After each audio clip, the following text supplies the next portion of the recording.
नमस्कार. रवी सत्यशोधक या यूट्यूब चॅनलवर आपलं स्वागत आहे. भारताचे माननीय पंतप्रधान मोदी साहेब 2014 पासून वाराणसी इथून खासदार आहेत आणि याच वाराणसीमध्ये एक BHU नावाचं कॉलेज आहे, बनारस हिंदू युनिव्हर्सिटी. आणि हे कॉलेज जे आहे ना, हे या देशातले एक टॉप कॉलेज आहे. म्हणजे 2012 सालात याच कॉलेजला काँग्रेस गव्हर्नमेंटनी IITचा दर्जा दिला, म्हणून आपण आता या कॉलेजला IIT बनारस हिंदू युनिव्हर्सिटी म्हणतो. आणि संपूर्ण देशातून मुलं मुली त्या कॉलेजमध्ये राहायला जातात.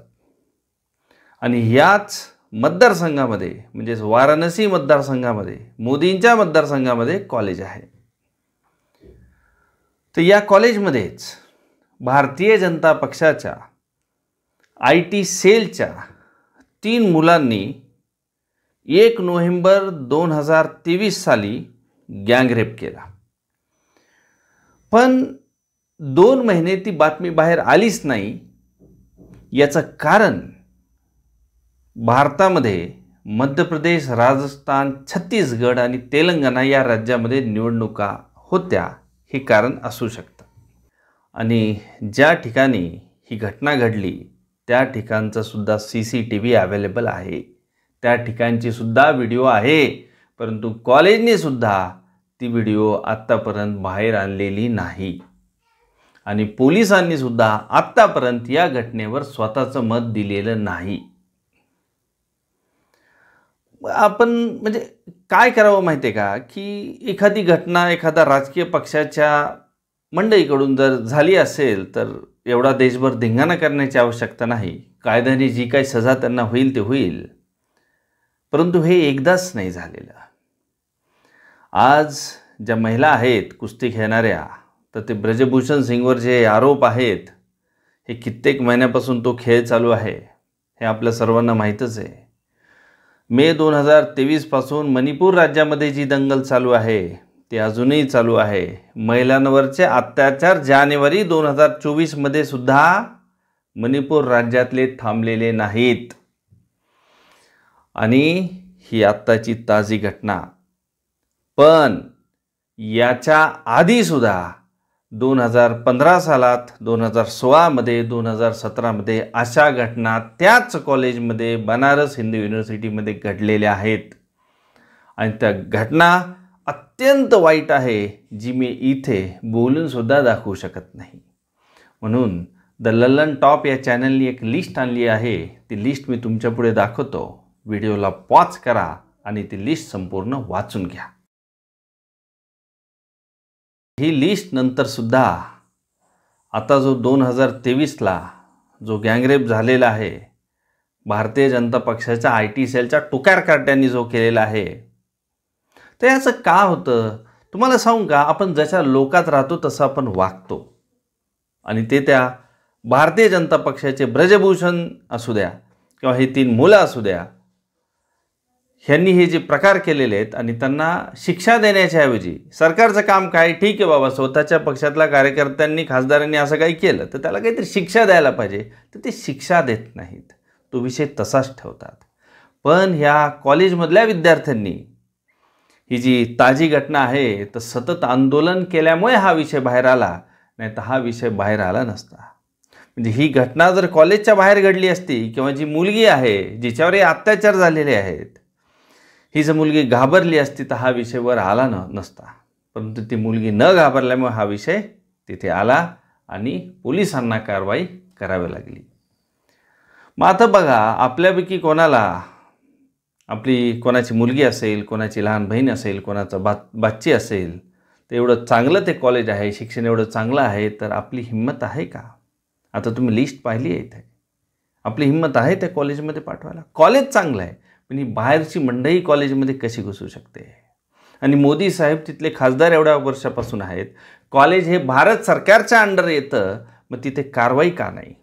आणि हे जी 3 मुलं आहेत ना, हे कोण लहानसण नाही आहेत बरं का. मोदी साहेबांसोबत यांचे फोटो आहेत, JP नड्डा यांच्यासोबत यांचे फोटो आहेत, स्मृती इराणी यांच्यासोबत यांचे फोटो आहेत. आणि त्याचा व्हिडिओसुद्धा मी इथं घेऊन आलो. तर काँग्रेसच्या ज्या नेत्या आहेत, सुप्रिया सुळे, यांनी एक व्हिडिओ दिलेली आहे आणि त्या व्हिडिओत त्यांनी ह्या सगळ्यांचे फोटो दाखवलेले आहेत. तर ही थोडीशी व्हिडिओ पाहून घ्या. वाराणसी आईआईटी बीएचयू में 2 महीने पहले एक छात्रा के साथ गैंगरेप हुआ था. एफआईआर दर्ज हो जाने के बावजूद कोई दोषी पकड़े नहीं गए थे और अब जो 3 दोषी गैंगरेप में पकड़े गए हैं वो भारतीय जनता पार्टी के पदाधिकारी हैं. वाराणसी की बीजेपी आईटी सेल के संयोजक कुणाल पांडे, सह संयोजक सक्षम पटेल और जोलहा वार्ड के पदाधिकारी अभिषेक उर्फ आनंद चौहान. जो कुणाल पांडे नामक सज्जन है वो यहां पर मोदी जी का स्वागत करते हुए पाए जा रहे हैं. प्रधानमंत्री के आसपास पहुंच जाना बड़ी बात है, लेकिन क्योंकि ये वाराणसी के संयोजक हैं तो अपने सांसद के साथ यहां पर उनका स्वागत करते हुए पाए जा रहे हैं. इनकी तस्वीरें जेपी नड्डा जी के घर में भी उनके साथ हैं. बड़े पदाधिकारी हैं, इनकी बड़ी पहुंच है. उसके बाद बात करते हैं सक्षम पटेल की. सक्षम पटेल जी स्मृति ईरानी जी से बहुत प्रभावित है. उनका कहना है कि दीदी के बताए हुए मार्ग पर वो चल रहे हैं. ये दीदी के साथ उन्होंने एक सम्मेलन के बाद फोटो भी साझा करी थी. जो इनकी दीदी स्मृति ईरानी यहां पर खड़ी है वो इस देश की महिला बाल विकास मंत्री हैं. स्मृति जी, आप रेपिस्ट को तो संरक्षण आपकी पार्टी देती है, आपकी चुप्पी नहीं टूटती. ये तो गैंग रेप का आरोपी आपके साथ खड़ा है, अब तो अपनी चुप्पी तोड़िएगा. 2 महिन्यापासून हा विषय का दाबून ठेवला याची उत्तरं मिळणे गरजेचं आहेत. म्हणून मोदी साहेब असो, जे पी नड्डा असो, स्मृती इराणी असो, या उत्तर प्रदेशचे मुख्यमंत्री योगी आदित्यनाथ असोत, यांनी या विषयावर बोलायला पाहिजे. आणि मला वाटत नाही की मोदी साहेब याच्यावर काही बोलतील, कारण हुकुमशाही आहे. हुकुमशाही का आहे? कारण असे प्रकरणावर मोदी साहेब कधीच बोलत नाही. मणिपूरवरून जे काय झालं तो विरोधकांनी कित्येकदा म्हणले उत्तर द्या, मणिपूरची परिस्थिती थांबवा. किती लहान राज्य आहे, 2-3 जिल्हे इतकं राज्य आहे, तरीसुद्धा त्याची परिस्थिती अजून 7-8 महिन्यामध्ये ते कंट्रोलमध्ये आणू शकलेलं नाही. तर त्याच्यामागे नेमका त्यांचा काय डाव आहे हा त्यांनाच माहिती आहे. आणि मोदी साहेब कशावर उत्तर देतच नाही, तो फक्त ते बोलतात. कारण एवढ्या राज्याचे निकाल लागले. हिमाचल प्रदेशामध्ये पराभव झाला, पंजाबमध्ये पराभव झाला, दिल्लीत पराभव झाला, आता तेलंगणामध्ये पराभव झाला, बिहारमध्ये पराभव झाला होता, पण कर्नाटकामध्ये पराभव झाला. पण कुठल्याच राज्याचा पराभव त्यांनी येऊन मान्य केला नाही किंवा ते येऊन म्हणले नाही की आमचा या राज्यात पराभव झालेला आहे आणि आमचा पराभव मान्य करतो आणि नेमकं आमचं काय चुकलं ते पाहतो. हे लोकशाहीमध्ये म्हणायचं असतं, पण ह्यांनी कधीही पराभव मान्य केलेला नाही. पण या विषयावर मोदी साहेब काही बोलतील हे असं मला काही वाटत नाही. चॅनलवर नवीन असताल तर सबस्क्राईब करा आणि व्हिडिओ ऐकल्याबद्दल धन्यवाद.